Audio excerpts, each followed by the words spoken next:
नमस्कार, आप देख रहे हैं सक्सेस स्टडी 1.0 और मैं हूं आशुतोष कुमार। भारतीय राज्य व्यवस्था और संविधान के इस सत्र में आप सभी का स्वागत है। पिछले सत्र में हम लोगों ने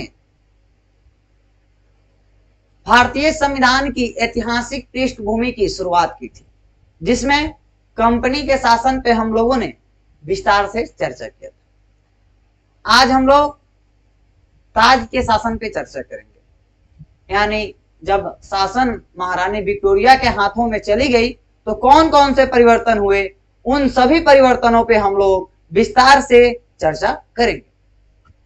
तो आइए देखते हैं कि आखिरकार क्यों ब्रिटिश संसद को लगाया, ब्रिटिश पार्लियामेंट को लगा कि अब भारत के शासन अपने हाथों में ले लेना चाहिए। तो इसकी सबसे बड़ी वजह 1857 की क्रांति थी। जब 1857 की क्रांति हुई तो ब्रिटिश पार्लियामेंट को लगा कि अगर भारत के शासन को अपने हाथों से ना चलाया जाए तो अमेरिका की तरह भारत भी हाथों से निकल जाएगा।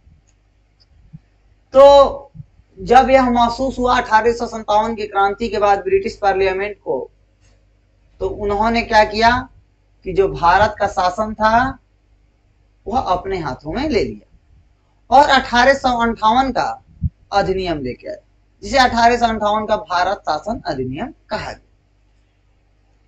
इस अधिनियम में हुआ क्या कि जो ब्रिटिश भारत जो था उसका जब शासन जो कंपनी चला रही थी उसके हाथों से लेकर सीधे महारानी विक्टोरिया के हाथों में हस्तांतरित कर दी गई, यानी कंपनी से शासन को ली गई और डायरेक्ट ब्रिटिश ताज के अधीन शासन को कर दिया गया कि अब जो भारत में निर्णय होंगे वह ब्रिटिश पार्लियामेंट के द्वारा ली जाएगी, जो भी महत्वपूर्ण निर्णय होंगे। फिर इसमें एक बात और हुई कि जो गवर्नर जनरल ऑफ इंडिया थे, यानी भारत के गवर्नर जनरल थे, उनका नाम बदल के वायसराय कर दिया, यानी उनको क्या किया गया, वायसराय बना दिया गया।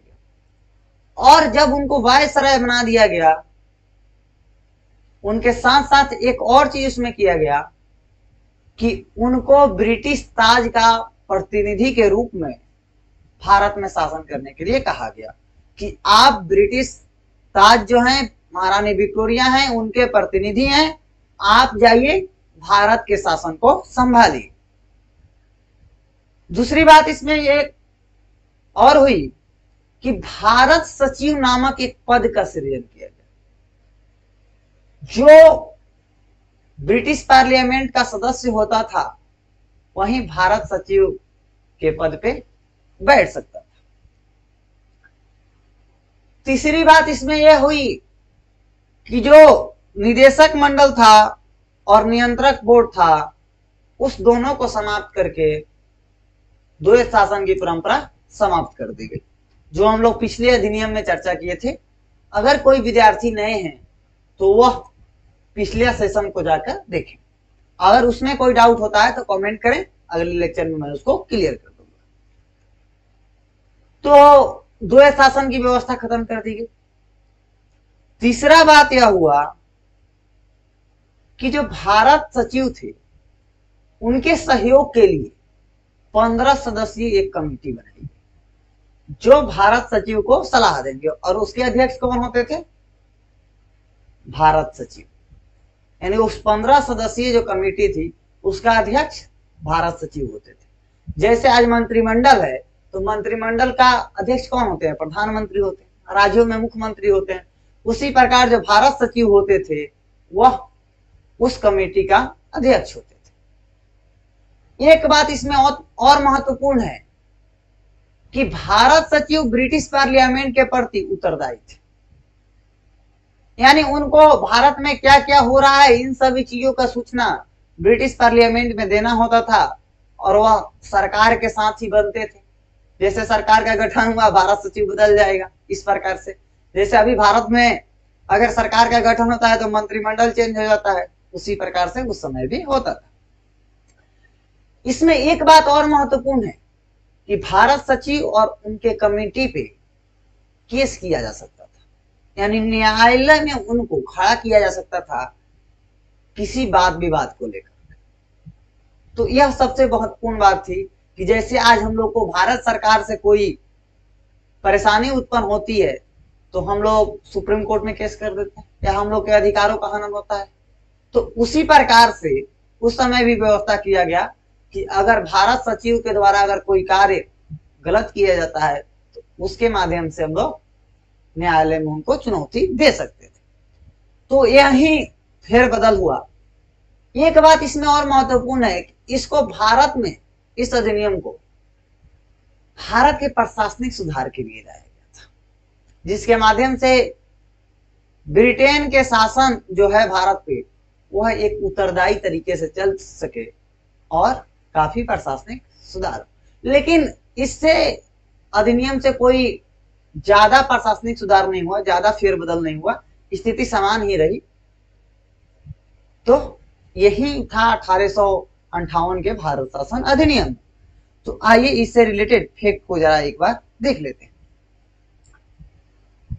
इस अधिनियम का निर्माण 1857 के भारत के प्रथम स्वतंत्रता संग्राम या सिपाही विद्रोह के बाद किया गया। भारत के शासन को अच्छा बनाने वाला अधिनियम नाम के प्रसिद्ध इस कानून ने ईस्ट इंडिया कंपनी को समाप्त कर दिया और गवर्नरों, क्षेत्रों और राज्यों संबंधी सभी शक्तियां ब्रिटिश राजशाही को हस्तांतरित कर दी। सभी शक्ति यहाँ पे चली गई, यानी जब शासन हस्तांतरित हो गया तो सारी शक्ति ब्रिटिश राजशाही के पास ही होगी। इस अधिनियम का विशेषता इस प्रकार था, इस अधिनियम के तहत भारत की शासन सीधे महारानी विक्टोरिया के अधीन चला गया। गवर्नर जनरल का नाम बदलकर वायसराय कर दिया गया। वायसराय को भारत में ब्रिटिश ताज का प्रत्यक्ष प्रतिनिधि बना दिया गया। लॉर्ड कैनिंग भारत के प्रथम वायसराय थे। इस चीज को याद रखिएगा, जो लॉर्ड कैनिंग साहब थे यह भारत के प्रथम वायसराय थे। इसका महत्वपूर्ण यह भी है कि इस अधिनियम के तहत बोर्ड ऑफ कंट्रोल और बोर्ड ऑफ कोर्ट को समाप्त कर दिया गया। इस अधिनियम के माध्यम से ब्रिटिश मंत्रिमंडल में भारत सचिव नामक एक नया पद का सृजन किया गया, जिसमें भारत प्रशासन का संपूर्ण शक्ति निहित थी। यह सचिव ब्रिटिश संसद का सदस्य होता था और ब्रिटिश संसद के प्रति उत्तरदायी होता था। भारत सचिव की सहायता के लिए 15 सदस्यीय परिषद का गठन किया गया, जो एक सलाहकार परिषद थी। परिषद का सचिव भारत सचिव को बनाया जाता था। इस अधिनियम के तहत भारत सचिव के परिषद का गठन किया गया, जो इस निगमित निकाय थी और भारत और इंग्लैंड के में मुकदमा करने का अधिकार था। इस पर मुकदमा किया जा सकता था। यह एक सबसे बड़ी बदलाव थी। इस अधिनियम का उद्देश्य भारत के प्रशासनिक सुधार करना था, जिसके माध्यम से इंग्लैंड में भारतीय सरकार का अधीक्षण और नियंत्रण हो सकता था। इसके भारत में प्रचलित शासन प्रणाली में कोई विशेष परिवर्तन नहीं आया, यानी कोई खास तौर पे परिवर्तन नहीं आया। अब इसके बाद प्रक्रिया शुरू होता है भारत परिषद अधिनियम का। भारत परिषद अधिनियम 3 आता है। आपको पता हो तो मैं बता दूं कि 1861 का भारत परिषद अधिनियम आता है, फिर 1892 का और फिर 1909 का। यह 3 अधिनियम आते हैं भारत परिषद अधिनियम के नाम से प्रचलित। देखिए, जो 1861 पे पहले देखते हैं। 1861 का जो भारत परिषद अधिनियम था, इसको क्यों लाया गया? सबसे बड़ी बात है कि जब ब्रिटिश संसद, यानी जब ब्रिटिश संसद के अधीन भारत का शासन चला गया, डायरेक्ट महारानी के नाम से नियंत्रित होने लगा भारत का शासन। एक चीज आप लोग याद रखिएगा, बार बार महारानी का नाम आएगा, लेकिन जो भारत में का शासन का जो नियंत्रण था वो ब्रिटिश पार्लियामेंट के हाथ में था। जैसे भारत का कोई कार्य अभी वर्तमान में राष्ट्रपति जी के नाम से किया जाता है, उसी प्रकार ब्रिटेन का कोई काम वहां के महारानी के नाम से होता है, लेकिन जो निर्णय होता है वह संसद ही लेती है, सरकार ही लेती है।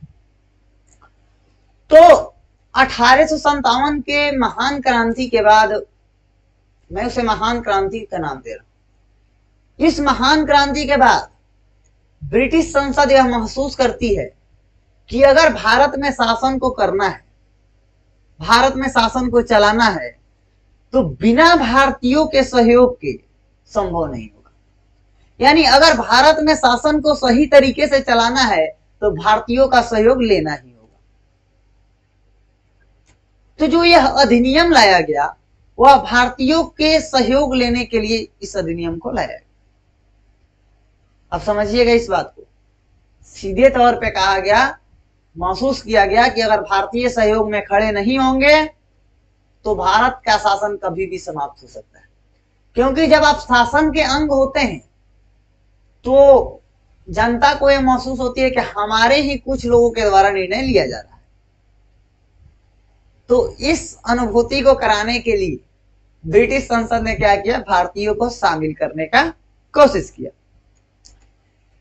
इस अधिनियम में एक महत्वपूर्ण बात यह थी कि भारतीय जो प्रतिनिधि थे उनको मनोनीत करने का अधिकार किसको दे दिया गया, वायसराय को दे दिया गया। यानी वायसराय को यह अधिकार दे दिया गया कि वह अगर चाहे तो शासन में किसी को या शासन चलाने के लिए अगर कोई भारतीय सदस्य को शामिल करना चाहता है अपने कमेटी में तो वह कर सकता है, उसे मनोनीत कर सकता है। तो जब यह प्रावधान किया गया तो 3 लोगों को मनोनयन हुआ। कौन कौन वे लोग थे? तो बनारस के महाराज, पटियाला के महाराज और सर दिनकर राव। बनारस के महाराज, पटियाला के महाराज एवं सर दिनकर राव जी जो थे उनको लॉर्ड कैनिंग ने मनोनीत किया और कहा कि आप विधान परिषद के सदस्य बनिए। जबकि पहले विधान परिषद के सदस्य को केवल कौन होते थे? केवल ब्रिटिश लोग ही होते थे। लेकिन पहली बार ऐसा किया गया कि विधान परिषद में मनोनयन के द्वारा कुछ भारतीय लोगों को शामिल किया गया। फिर इससे एक और बदलाव हुआ कि जो मद्रास और बंबई के प्रेसिडेंसियों का कानून बनाने के अधिकार को जो वापस ले लिया गया था, यानी केंद्रीयकरण की प्रक्रिया में 1773 के रेगुलेटिंग एक्ट के माध्यम से ही क्या किया गया था, वापस ले लिया गया था कि आप कानून नहीं बना सकते। उस केंद्रीयकरण की प्रक्रिया को पलट दिया गया और विकेंद्रीकरण की प्रक्रिया शुरू हुई। बंबई प्रेसिडेंसी और मद्रास प्रेसिडेंसी को पुनः एक बार वापस कर दिया गया कि आप कानून बना सकते हैं। यानी इन 2 प्रेसिडेंसियों को कानून बनाने का अधिकार दे दिया गया। तीसरा बात है कि इस समय तक पंजाब, उत्तर पश्चिम सीमांत प्रांत और बंगाल में विधान परिषद का गठन हो चुका था। तो जब यह गठन हो चुका था तो जब इन विधान परिषदों को गठन किया गया तो इस गठन के करने के पीछे का भी कुछ कारण होना चाहिए। तो इसी कारण के पूर्ति के लिए जो ब्रिटिश सरकार थी उन्होंने क्या किया कि हम कानून बनाने को आपको अधिकार देंगे, इसलिए हम इस विधान परिषद का गठन कर रहे हैं। कहां कहां 1861 तक किया गया था, इसमें कुछ है चीजें जो आप आगे देखेंगे। उत्तर पश्चिम सीमांत प्रांत, पंजाब और बंगाल में विधान परिषद का गठन हो चुका था। चौथा बात इसमें यह हुआ कि वायसराय के परिषद को, यानी जो वायसराय की परिषद होती थी उनको जो मतलब वायसराय की परिषद थी उनको नियम और आदेश देने का, नियम बनाने का और आदेश देने का अधिकार दे दिया गया। जो लोग थे वह नियम बना सकते थे और आदेश दे सकते थे। यानी वायसराय जी जो थे वो नियम बना सकते थे और आदेश दे सकते थे। ये सभी लॉर्ड कैनिंग के काल में हो रहा है। इस सभी चीजों को आप लोग याद रखिएगा। फिर इसमें एक महत्वपूर्ण प्रावधान है जिससे भारतीय संविधान में भी कोई चीज लिया गया है। जैसे देखिएगा, एक प्रावधान इस पार्षद अधिनियम में यह किया गया कि जो वायसराय होंगे वह आपातकाल की स्थितियों में क्या करेंगे, अध्यादेश जारी करेंगे। यानी अध्यादेश जारी करने की शक्ति दे दी गई कि आपको विधान परिषद की कोई जरूरत नहीं है, आप विधान परिषद के से बिना पास किए हुए ही कानून को अध्यादेश के रूप में जारी कर सकते हैं।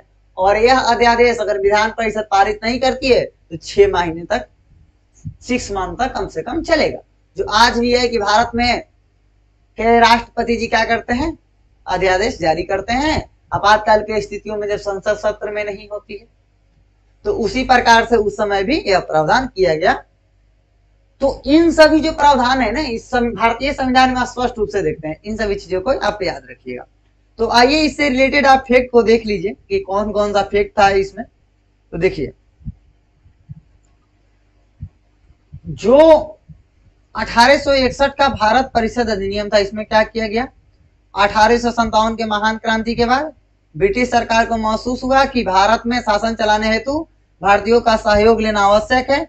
इस सहयोग नीति के तहत ब्रिटिश संसद ने 1861, 1892 और 1919 में 3 नए अधिनियम को पारित किया। 1861 का भारत परिषद अधिनियम भारतीय संवैधानिक और राजनीतिक इतिहास के दृष्टि से महत्वपूर्ण अधिनियम था। इस प्रकार इसकी विशेषता थी, इस अधिनियम के द्वारा कानून बनाने की प्रक्रिया में भारतीय प्रतिनिधि को शामिल करने की शुरुआत हुई। इस प्रकार वायसराय कुछ भारतीयों को विस्तारित परिषद में गैर सरकारी सदस्य के रूप में मनोनीत कर सकता था। 1862 में लॉर्ड कैनिंग ने भारतीयों को, जैसे भारतीयों, बनारस के राजा, पटियाला के महाराजा और सर दिनकर राव को विधान परिषद में मनोनीत किया। ठीक है, फिर देखिए, इस अधिनियम ने मद्रास और बंबई प्रेसिडेंसी को विधायी शक्ति पुनः देकर विकेंद्रीकरण की प्रक्रिया की शुरुआत की। मैं बता चुका हूं, बंगाल, उत्तर पश्चिम सीमांत प्रांत और पंजाब में क्रमशः 1862 में बंगाल में, 1866 में उत्तर पश्चिम सीमांत प्रांत, 1857 में पंजाब में विधान परिषद का गठन हुआ। इसने वायसराय के परिषद में कार्य संचालन के लिए अधिक नियम और आदेश बनाने की शक्ति प्रदान कर दी। इसने लॉर्ड कैनिंग द्वारा 1859 में प्रारंभ की गई पोर्टफोलियो प्रणाली को भी मान्यता दी गई। इसके अंतर्गत वायसराय की परिषद को एक सदस्य या एक अधिक सरकारी विभाग का प्रभारी बनाया जा सकता था तथा इस विभाग में काउंसिल की ओर से अंतिम आदेश पारित करने का अधिकार था। इसने वायसराय को आपातकाल में बिना काउंसिल की संस्तुति के अध्यादेश जारी करने की अधिकृत किया। ऐसे अध्यादेश की अवधि मात्र 6 माह होती थी, यानी 6 महीने में अध्यादेश पारित नहीं हुआ तो कानून खत्म हो जा सकता था। अब आप लोग एक चीज याद रखिएगा, अध्यादेश का उतना ही प्रभाव होता है जितना एक कानून का होता है। तो हम लोग 1861 के भारत परिषद अधिनियम को समझ चुके हैं। अब बारी है 1892 के भारत परिषद अधिनियम को समझने की। अब देखिए, 1892 के भारत परिषद अधिनियम में क्या हुआ कि जो केंद्रीय विधान परिषद थी, जो सेंट्रल का विधान परिषद था, उसमें गैर सरकारी सदस्यों की संख्या बढ़ाई गई। यानी जो गैर सरकारी सदस्य थे, इनकी संख्या को क्या किया गया, बढ़ा दिया गया। फिर इसमें यह हुआ कि जो विधानसभा की कार्य थी, उस कार्यों में वृद्धि हुआ। मतलब देखिए इसमें क्या क्या हो रहा है, कैसे कैसे बदलाव हो रहा है। जैसे जैसे भारत में कांग्रेस का इस समय तक आपको पता है गठन हो चुका था, तो जब कांग्रेस का गठन हो गया था तो कुछ मांग तो की ही जानी थी। तो इसमें हुआ क्या कि जो विधान परिषद के सदस्य होते थे, उनके कार्यों को वृद्धि कर दिया गया। इसमें जो बजट बनती थी भारत के लिए, उस पर प्रश्न पूछने का अधिकार दे दिया गया। यानी जो इससे आज अगर भारत में बजट आता है तो उस पर डिबेट होते हैं, बहस होता है, उसी प्रकार से उस समय भी बजट पे जो बहस थी, उस बहस को करने का अधिकार क्या किया गया, दे दिया गया। फिर उसके बाद यह हुआ कि जो गैर सरकारी सदस्य थे, इनके नामांकन की जो प्रक्रिया थी, क्या किया गया, वायसराय के हाथों में कर दिया गया कि वायसराय विभिन्न प्रांतों से, जैसे बंगाल हुआ, बंबई हुआ, मद्रास हुआ, इन सभी जगहों से क्या करे, लोगों को मनोनीत करे और विधान परिषद में साबित करे, हासिल करे। राज्य के स्तर पर यह गवर्नरों के पास पावर थी और केंद्र के स्तर पर यह पावर किनके पास थी,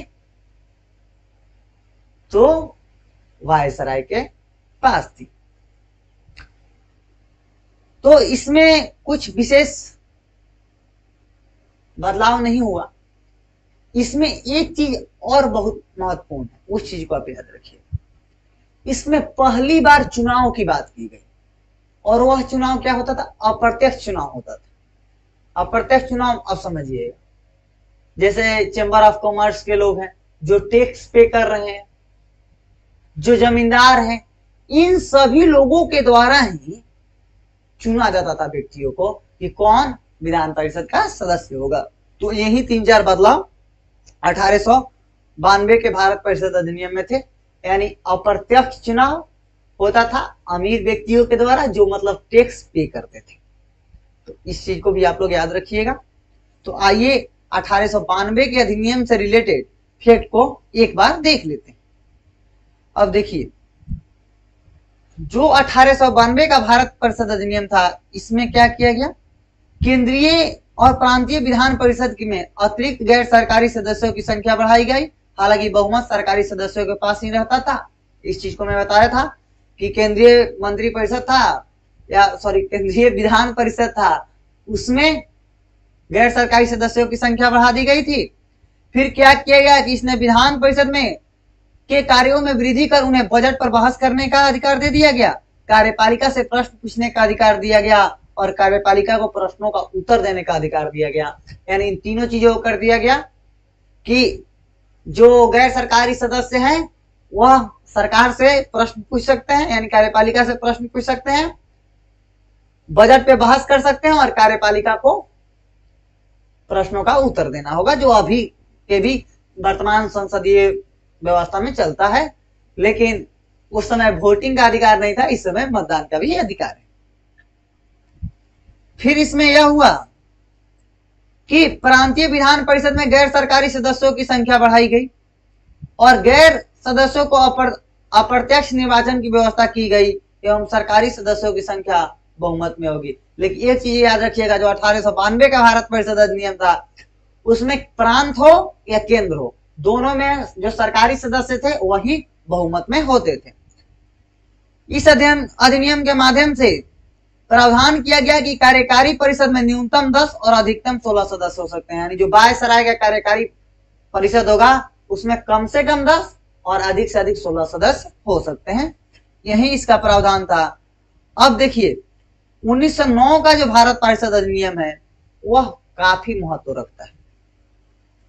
इस अधिनियम में बहुत महत्व रखने वाली चीज है और इसी अधिनियम के कारण पाकिस्तान के जन्म होने का पृष्ठभूमि बनता है और यहीं से इस प्रक्रिया की शुरुआत होती है।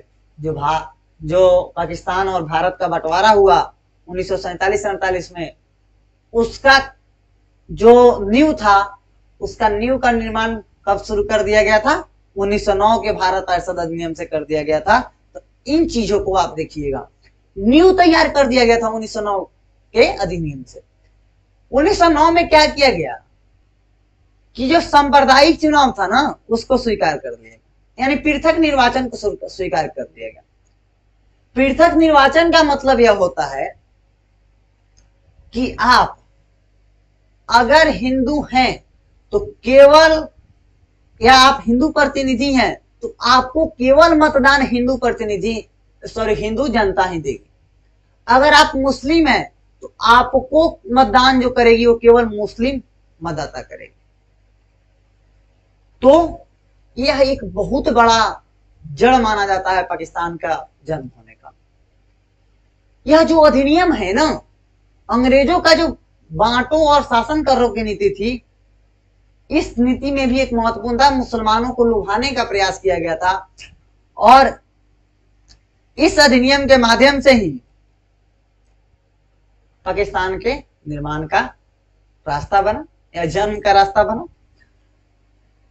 तो जो सांप्रदायिक निर्वाचन था उसको आप समझ सकते हैं और लॉर्ड मिंटो को इसका जनक कहा जाता है। यानी जो लॉर्ड मिंटो साहब थे उनको सांप्रदायिक चुनाव का जनक कहा जाता है। इस चीज को याद रखिएगा। तो बहरहाल हम लोग समझते हैं इस टॉपिक को। इसमें क्या किया गया कि पहली इसमें बदलाव यह हुई, देखिए 1909 का जो अधिनियम था इसको मार्ले मिंटो सुधार के नाम से भी जाना जाता है। जो मार्ले साहब थे वह यानी लॉर्ड मार्ले थे, वह उस समय के भारत सचिव थे और लॉर्ड मिंटो भारत के वायसराय थे। उन दोनों के महत्वपूर्ण योगदान से ही पाकिस्तान का बाद में निर्माण हुआ, क्योंकि नींव का निर्माण जो नींव बनाता है उसी को ही घर बनाने वाले के रूप में भी थोड़ा सा देख सकते हैं हम लोग। तो इन्हीं का कारण था, समझिएगा क्या क्या हुआ। तो जो ये मार्ले मिंटो सुधार था, यह 1909 का भारत परिषद अधिनियम था। इसमें पहली बात यह हुई कि जो केंद्रीय विधान परिषद की सदस्य थी, यानी कार्यकारी परिषद के जो सदस्य होते थे, इनकी संख्या 16 से बढ़ाकर 60 कर दी गई। यानी पहले अधिकतम 16 हो सकते थे, अब कितना होंगे, 60 सदस्य इसमें होंगे। लेकिन याद रखिएगा प्रांतीय विधान परिषद में इनकी सदस्य संख्या समान नहीं थी। जो प्रांतीय सरकार थी, यानी जो जैसे बंगाल था, उत्तर पश्चिम सीमांत प्रांत था, मद्रास था, बंबई था, तो यहाँ पे अलग अलग था। लेकिन केंद्र की जो सरकार थी, यानी जो सेंटर था, वायसराय का जो परिषद था, उसमें कितना था, 60 सदस्य को कर दिया गया। फिर इसमें क्या किया गया कि इसमें एक बहुत बदलाव किया गया, जो एक अच्छी बदलाव थी, क्योंकि उस समय तक आपको पता है कि भारत में नरम दल और गर्म दल का उदय हो चुका था। ये इतिहास में आप लोग पढ़ेंगे कि इस समय में ही, इस काल में ही नरम दल और गर्म दल का उदय हुआ था। गर्म दल एक अलग प्रकार का था और नरम दल एक अलग प्रकार का था। तो इस चीज को समझिए। तो इसमें क्या किया गया कि कहा गया कि गैर सरकारी जो सदस्य होंगे वो भी बहुमत में रह सकते हैं। यानी जिनका मनोनयन या जिनका चुनाव किया जाएगा भारत अप्रत्यक्ष चुनाव के जरिए भारतीय लोगों से, वो लोग भी अब बहुमत में रह सकते हैं। यानी 30 है तो 31 रह सकते हैं, 32 रह सकते हैं, 35 रह सकते हैं, इसमें कोई अंतर नहीं होगा। फिर इसमें क्या किया गया कि विधान परिषद का जो सदस्य थे, इनके कार्य करने के दायरे को बढ़ा दिया। 1892 का अधिनियम था, उसमें बजट पर चर्चा करने का यानी बहस करने का अधिकार दिया गया था और प्रश्न पूछने का अधिकार दिया गया था। जो 1909 का अधिनियम है, इसमें क्या किया गया कि बजट पे चर्चा करने, प्रश्न करने यानी बजट पर प्रश्न पूछने का अधिकार और बजट की संस्तुति देने का अधिकार। संस्तुति देने का मतलब होता है कि आप बजट का एक रूपरेखा दीजिए कि किस प्रकार से बजट बननी चाहिए। तो यह एक बहुत महत्वपूर्ण अधिकार था। फिर इसमें क्या कहा गया कि इस अधिनियम के माध्यम से एक और महत्वपूर्ण कार्य किया गया। इसमें कहा गया कि जो भारतीय लोग हैं ना, वह जो वायसराय हैं उनके साथ एसोसिएशन बना सकते हैं। यानी वायसराय के साथ एसोसिएशन बना के कार्य कर सकते हैं तो भारत के लोग हैं। तो ऐसे प्रथम भारतीय सदस्य कौन थे? सत्येंद्र प्रसाद सिन्हा जी थे। इनका नाम आप लोग बिल्कुल नहीं भूलेंगे, इनको याद करके रखिएगा। और यह विधि जो आयोग था उनका भी सदस्य बनाया गया था, यानी विधि आयोग के भी यह सदस्य थे। इन दोनों फैक्टों को आप याद रखिएगा। यानी मतलब राज्य के स्तर पे गवर्नर के साथ और केंद्र के स्तर पे वायसराय के साथ एसोसिएशन बनाकर कार्य करने का अधिकार जो है वह किनको मिल गया? भारतीय लोगों को मिल गया। और पांचवा बात आप लोगों को याद ही है कि जो पृथक निर्वाचन का सिद्धांत था उसको स्वीकार कर लिया गया और मुस्लिमों के लिए व्यवस्था कर दी गई सांप्रदायिक चुनाव की। यानी जो सांप्रदायिक चुनाव थे उनको क्या किया गया? मान लिया गया। यानी जो मुस्लिम मतदाता थे, उस समय तो चुनाव अप्रत्यक्ष रूप से ही होती थी, लेकिन जो मुस्लिम लोगों में टैक्स पेयर थे वह केवल मुस्लिम नेता को ही वोट देंगे वह हिंदू नेता को वोट नहीं दे सकते थे या सिख या ईसाई नेता को वोट नहीं दे सकते थे। वो जब चुनेंगे तो मुस्लिम प्रतिनिधि को नहीं चुनेंगे। तो इसी कारण से पाकिस्तान का निर्माण हुआ। लगभग 1909 के आसपास ही मुस्लिम लीग का स्थापना भी हो चुका था। तो यह सभी बदलाव हुए।